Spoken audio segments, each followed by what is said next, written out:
Not long ago, a preacher had just closed out a revival and boarded the train to start on his journey home. He sat down beside a young man and tried to start a conversation while making some comment about the weather. The young man didn't answer, so they rode on in silence.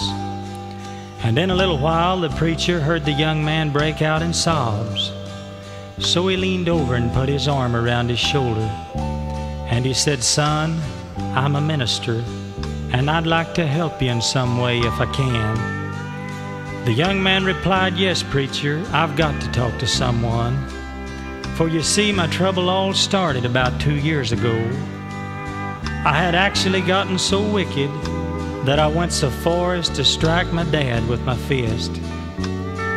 And Dad told me, 'Son, you've grown so wicked that you're wearing your mother to death, and you're just gonna have to leave home.' So you see, preacher, for these past 2 years, I guess I've done a little bit of everything that you could think of that's wrong.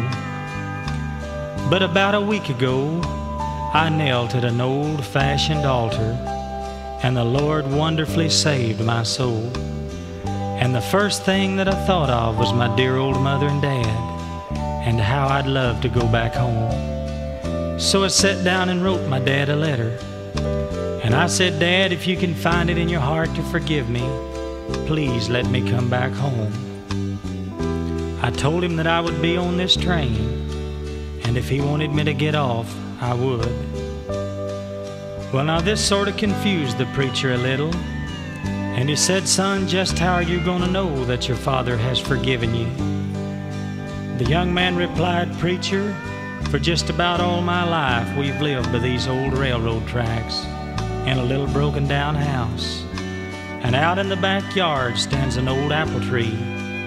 And I told my dad that if he could find it in his heart to forgive me, just to have a white flag hanging in that old apple tree, and I'd get off." In a little while, the preacher heard the young man break out in sobs again. And he turned and he said, "Preacher, I'm almost home, and I can't bear to look. Almost home, preacher, and I just can't bear to look." The dear old minister said, "Son, that's all right. I'll look for you, and I'll be your eyes." So he leaned over and he wiped the frost from the window so he could see.